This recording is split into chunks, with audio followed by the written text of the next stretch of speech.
My name is Emily, age 44, and I'm employed as a TV broadcaster. Alongside me is my husband Tom, also 44, who manages a photography studio. Our journey began in high school, where we became each other's first and only significant other. The path to marriage was natural, as if destiny had woven our lives together seamlessly. At 25, tragedy struck when I lost my parents in an accident. In the aftermath, Tom's unwavering support was a lifeline, solidifying his place as not just a husband but a familial anchor. Post-nuptials, Tom relocated to my childhood home, a sanctuary left behind by my parents, where I found solace in our shared space. Our union bore fruit with the arrival of our son, bringing immense joy into our lives.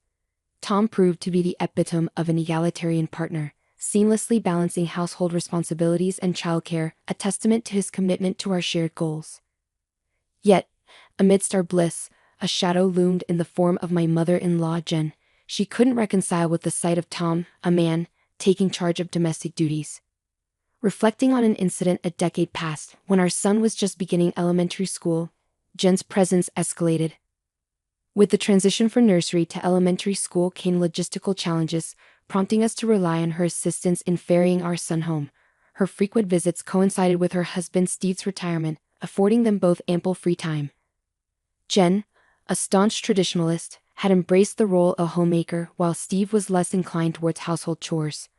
Whenever Tom found himself in the kitchen, effortlessly whipping up meals, Jen's disapproval lingered audibly in muttered phrases like, "A man's place isn't in the kitchen," or nostalgic remarks about how their generation wouldn't conceive of such occurrences. Upon my initial visit to their home, Jen wasted no time in expressing her expectation for me to relinquish my career aspirations, firmly rooted in her belief that women should prioritize homemaking. My role as a glamorous broadcaster seemed to irk her, contrasting sharply with her worldview.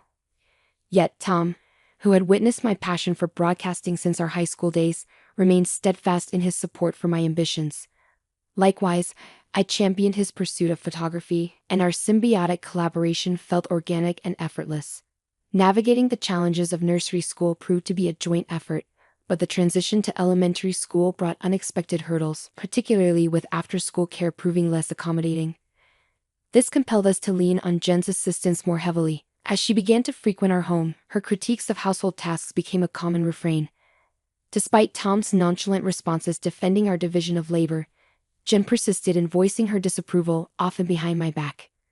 Yet, recognizing her invaluable help, I chose to endure her comments in silence, opting not to engage in confrontation.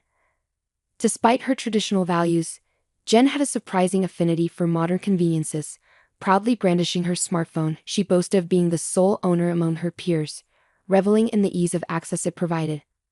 "I'm ahead of the curve," she proclaimed, enthusiastically exploring the internet for various purposes. "Look at how simple it is to do things now," she remarked, advocating for the adoption of convenient tools. Embracing the digital age, she efficiently utilized online platforms for tasks like restaurant reservations and service bookings. However, Jen's embrace of modernity seemed selective when it came to our family's shopping habits. Disapproving of our reliance on a delivery service for weekly grocery orders, she voiced her dissent with comments like, "You should handle the shopping yourself," and lamented the perceived wastefulness of delivery fees. Yet, her tune changed upon discovering the option to order groceries online. Encouraging me to embrace this newfound convenience, she eagerly advocated for the abandonment of outdated paper forms, highlighting the benefits of digital shopping. During evenings when Jen lingered at our home while Tom and I prepared dinner, she often cited the need to return for Steve's meal, emphasizing his inability to dine alone. Steve's aversion to household tasks was evident, leaving Jen to shoulder the domestic burden. Curious about Tom's contrasting approach, I once questioned him about his cooperative attitude towards chores, given his upbringing. Tom's response shed light on his determination to avoid the same complaints his mother had voiced about his father's lack of involvement. It was a lesson learned through observation of negative patterns. Jen's frustration with her husband's reluctance to contribute to household chores was palpable, contrasting with her bemusement at her son's willingness to pitch in. Perplexed by her seemingly contradictory stance, I suspected that Jen found solace in airing grievances, prompting me to maintain a cautious distance. Little did I know at the time, Jen's mounting frustrations would eventually lead her to take drastic actions, such as selling our house without consent, revealing the depths of her desperation. That summer brought an exciting opportunity when my company extended an invitation for a 2-month business trip abroad to cover a sports broadcast at the World Championship. It was a rare chance that felt like the culmination of my hard work and dedication. Recognizing the significance of this opportunity, I turned to Tom for guidance. Amidst his own commitments, he expressed uncertainty about managing both work and caring for our son John. It was then that Jen, who had been quietly listening, stepped in with an offer to assist. Despite lingering reservations from past encounters, the absence of alternative options left me with little choice but to entrust John's care to Jen. While considering the option of having Tom and John stay with Tom's parents, we realized the logistical challenges of commuting to school from their location. Ultimately, we settled on the arrangement of Jen staying at our home during weekdays to provide care for John. With this plan in motion, I embarked on my business trip, fully immersing myself in the sportscasting work and achieving significant strides in my career. Exhausted and relieved to be back in the U.S., I trudged towards my home on a weekday afternoon, burdened by the weight of my suitcase. As I approached the entrance, I was met by Jen, who seemed oddly eager. Prepared to express my gratitude for her assistance during my absence, I was blindsided by her unexpected declaration. "This house sold for $300,000, so I'm taking the full amount." Stunned, I struggled to process her words. "Our house?" I questioned incredulously, hoping for some clarification. With a gleam in her eyes, Jen affirmed, "Yes, this house. Well, actually, we don't technically own it." Her sudden backtrack only added to my confusion, prompting me to question the authenticity of her claim. However, Jen dismissed my doubts with laughter, insisting on the validity of her statement and brandishing the registration certificate as evidence. As she stood there, arms crossed and seemingly victorious, I realized that reasoning with her would be futile. Deciding to change tactics, I attempted to redirect the conversation. "Let's set that aside for a moment. Why are you selling it?" I inquired, hoping for some semblance of explanation. With a nonchalant air, Jen declared, "What belongs to the wife belongs to the husband, and therefore to me. I'm using it to build a new house." Her rationale, though flawed, hinted at a deeper agenda, leaving me grappling with a sense of disbelief and betrayal. As Jen's words echoed in the air, her bloodshot eyes filled me with a creeping sense of unease. The notion of a new house, one that belonged to both my husband and me, suddenly seemed tainted with a sinister undertone. Her resolve was palpable as she outlined her intentions, driven by a misguided sense of obligation to shield Tom from household chores. "I've raised him not to engage in such tasks, and I won't allow him to do so in the future," she declared with unwavering conviction. As the pieces of the puzzle fell into place, it became clear that Jen's perception of Tom's role in our household had been distorted from the beginning. A simple act of solidarity, when Tom had insisted on sharing household responsibilities shortly after our marriage, had been misconstrued by Jen. In her eyes, Tom's willingness to contribute was a mere reflection of his residence in my house, rather than a genuine commitment to shared responsibilities. The concept of a working couple collaborating on household duties simply did not register in her worldview. Delving deeper into the situation, I discovered the underlying financial strain plaguing Jen and Steve following Steve's retirement. With his pension falling short, expectations and job opportunities scarce, they found themselves grappling with the daunting prospect of maintaining their rented apartment. It was this sense of desperation that drove them to resort to such unthinkable measures. "No. This house isn't mine, and Tom thinks it's normal to do housework," I asserted, attempting to counter Jen's accusations. Yet, before I could elaborate further, Jen dismissed my words as lies, adamantly refusing to entertain any alternative interpretation. Desperate for clarity amidst the chaos, I redirected the conversation towards practical details. "Where did you sell it?" I inquired, hoping to gain insight into the situation. Jen confirmed my suspicions, revealing that she had engaged an online evaluation real estate agent, AA Real Estate, to facilitate the sale.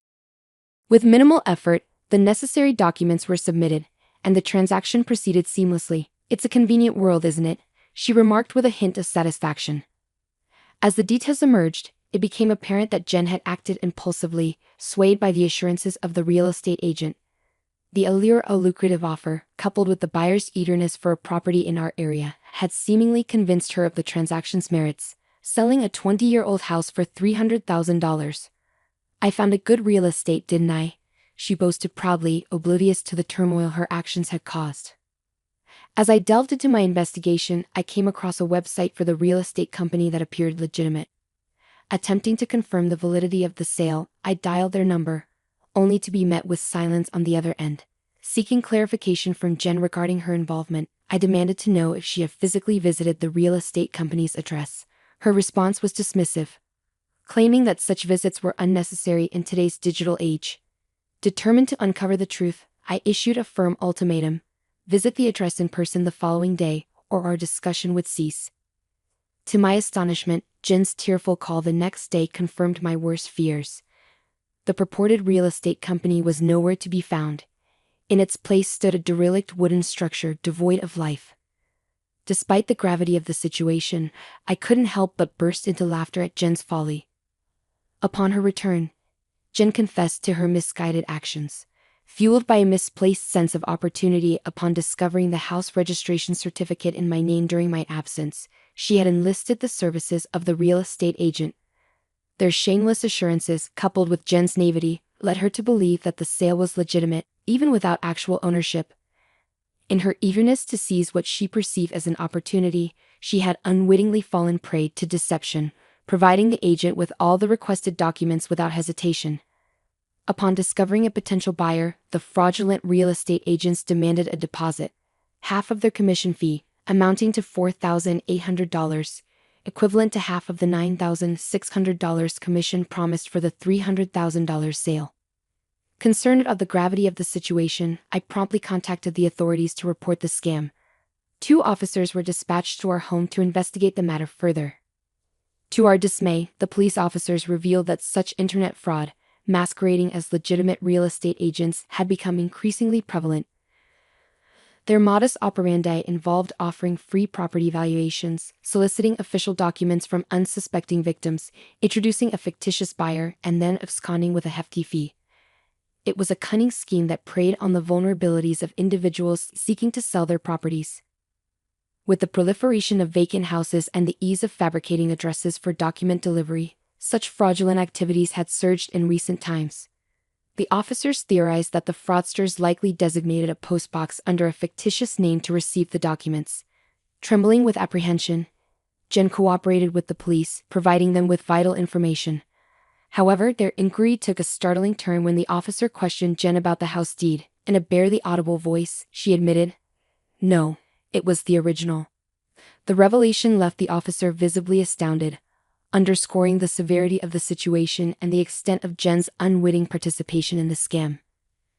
As the police officer turned to me for clarification, I calmly denied any involvement in requesting the deposit. "No, I didn't ask for that," I stated plainly. Despite Jen's visibly distressed state, the officer seemed to lean towards trusting my account over hers. "She says she didn't ask for it. Selling things on your own isn't advisable, madame." "This situation is outrageous," he admonished, casting a disapproving glance at Jen, who remained silent, her lip bitten in remorse. Turning his attention back to Jen, the officer probed further about the deed registration. "You sent a copy, right?" Her barely audible response, "No, it was the original," left the officer even more incredulous. His dismay evident, he exchanged a glance with me, silently acknowledging the gravity of the situation. Sensing the need for resolution, the officer inquired about filing a theft report.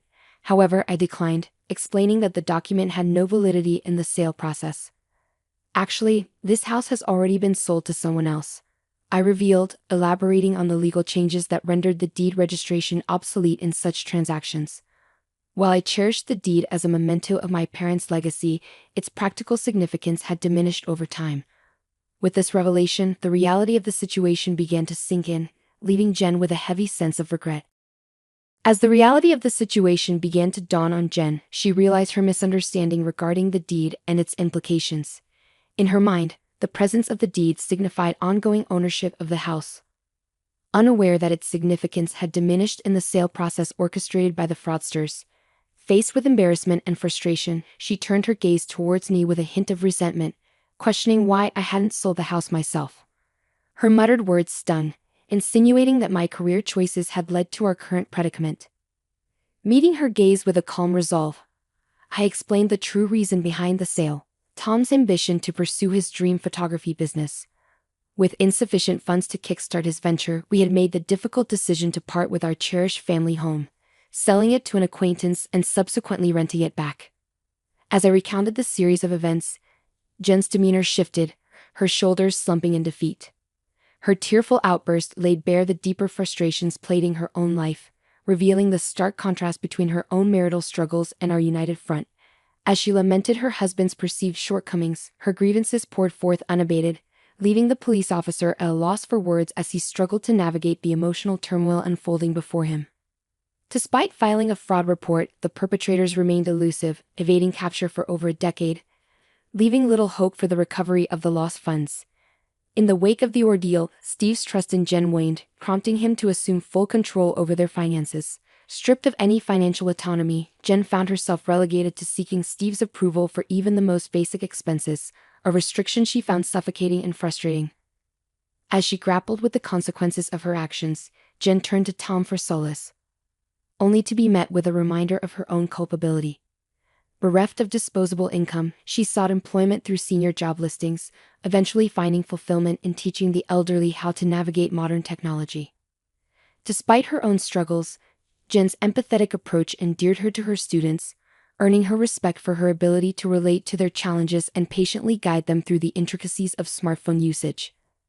Though her circumstances had shifted dramatically, Jen found solace in her newfound role, finding purpose in helping others navigate the digital age. Steve, driven perhaps by his pride, found senior roles unfulfilling and promptly resigned, leaving him without a source of income. Meanwhile, Jen's schedule has become increasingly hectic, often leaving him to tend to household chores as she attends to her commitments.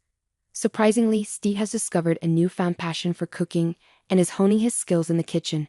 The dynamics in Tom's parents' household have shifted dramatically, yet both individuals seem to have found a sense of satisfaction in their new roles. In my own journey, following a successful overseas business trip, I've ascended the career ladder and now serve as the anchor for the evening news.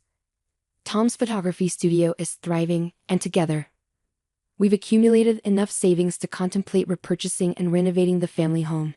We remain grateful to our acquaintance who allowed us to retain ownership of the house despite the distressing ordeal we endured.